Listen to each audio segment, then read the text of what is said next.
Too much GH nie. Ghana for ahwefo etiefo. Onipa bi a won subscribe e too much GH no subscribe wo na ehintasem ensem a ebuafa oman Ghana so na ye de bremu one god nie, the only one god in GH eho na de bia mehwe abrochefo ene Ghana for mo mo wiasa fa na me recommend emamo too much GH.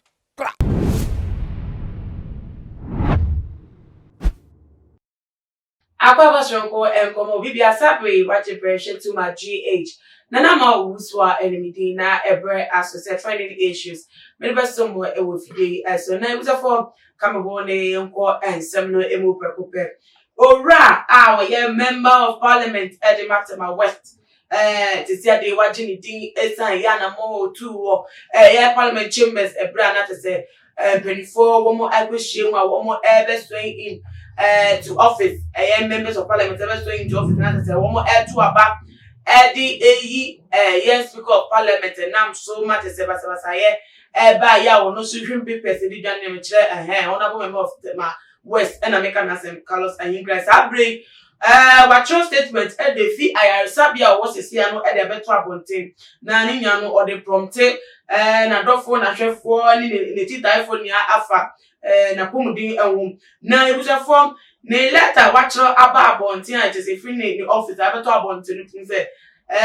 say the course so Parliament House on the 7th of January machino 6 to 7th on affecting the pa ekano wachira se sia da hospital da no ni ti hu a amanfo che no bo so odwane atese so no bo so kakra no akoye nsem pia matese no na so na mana kopie mu ewo ayarsabia wodo na nyame charge amano serious problem dia do say wo akoda ayarsabia dia but our first serious problem dia ambre na ni niam no the statement he ba bonti abetu dia say wo mo bi chese wo mo yi wo mo side kan no wo mo hwe ni so no so ba no oba so a de sefata wo no wo de be mo pepe se na esifa etie ne butafo mame enkenkan honorable member of parliament Carlos Ahenkorah the letter no be enfa to say I greet you all from my sick bed at Kolubu Teaching Hospital. I have been diagnosed with a head injury with a subdural hematoma. I am happy to announce to you that my treatment is almost complete and I will soon be out of the hospital. On the substantive issue, you Muntaka and your gang of miscreants, MPs, attacked and assaulted me on the floor of parliament without any provocation. Nobody visited such brutality on you during the Muntaka, Pampers and Chichinga saga. Indeed, you have a very short memory and I'm going to remind you of the atrocities you committed against our country. Revenge, they say, when self code is the sweetest. I am your better. I am your better when it comes to the thuggish behavior. I am more agile. I heard Asidun Kete has been singing your praise and calling you warrior. What have you conquered? I am coming for you all. Not just say, your honorable member, Carlos Ahenkorah, and what is some way to them. So, what I have said, you the course so some course of parliament, what it be, press conference, I would ya organizing that sabba so body and go for BJ the course of one and none as ultimately actually before now so ama watro a year later here but as to say na later a munsem etie no say wo no anotro ye de e butafo ye hwe nim so no abeba ponte no ade munsem be le num to na to waka because ensem na bi say we dey betima kwa said ye amanfo ade so mo epe kwan atweche no and we must that do musa to krata city NPP NPP logo abo so na be yankofo be die this ana honorable Carlos Ahenkorah eka na te say wo motimi Ediat in 7 and 9 Edi Akoma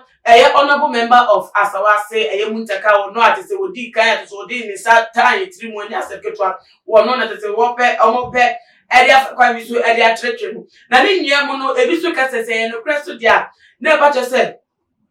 no pressa was akwa so because say wo mo eso ni mu no nanka wo mo ho pa say wo ma so ni mu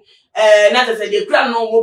pay free no ma de boko because so nya empany for at to go any die e wo ni ti say na wo so fa so etu o nsa wo no so ball no te say utimi say ase de match profofo fro kra wo mutimi chi no ball no e de bi di fie chi le bi di fie ni te say nim nya e beto ba kra so say nim nya so e te beto ba kra e de pra ye eni pra kra betimi aba no so na nya me cha de say anko de ball no so no etimi nya mu anwode no de nsem say na e ba bonta na ne kwan so no because obi enu ho akwanya say sempo ko to no se kra obokro no kra mpa unu akwanya so be chi no abone sam wo mo aso no mkasitia ye instant justice CB ne ti se mu amukasitia na mpanifo asamasi na wetu nya abote na se du akoma edi emmema na to moto munsa e de bomo ankasa mu mpanifo ni bia na se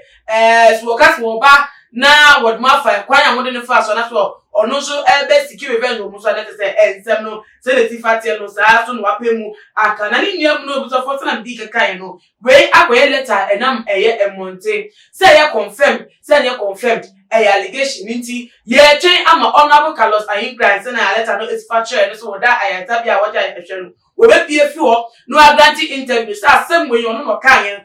no kwasem me na me kan message me mu nsem no no dey to jani ati wo ni num to na tese ya tiedi yes adia ne treating no as allegations ko si say ensebo for ebe pie edi efrimaba na oman emu nsem se ade nibre aba empenifo ayeyi omo edi ato empeso awodo eso na sabe adani tese dokwa kesekete ewo wo eso na bi so for se de be ko si sa pe na honorable Carlos Ahenkorah na mu be ba bontere de na me be si a me di esi an wo comment wa jenche no ehun ya me pa ni ti bomodin a na fa so me ewo comment section wo na bi social video we on other social media platforms follow yen our Instagram, Twitter so at @gh_, Facebook so too much GH. Na come ni say me question ya say me dey 20 April Mama Juliet Ventures kitchen wet papa brands di modia na say Mama J and dey be so we need fan number na friend 24/7 no available neighbor so that form na me say I can follow master e ma abide my phone mo be bia wo my card mu awo ya abide when na what you can try to control an account office na bi so affordability I will pay slip so dia ebusia what ready no we see kana e so wa complain so no or how not to attract for number na friend within 24 hours one best sorting loan at the amount send a pay and also bet me enya cannot now their financial project now who just yes no kakre because won't say yeah so if you are kitchen need to pomotia ne pente phone number no the from need to fin so but dance madani kamadani dimu then what you have what into who see what dine the room or so dia no about what they are after need to fin phone number no mo di say juma no the amount meeting na ama obusa na me aduma they be dey she will be my crown.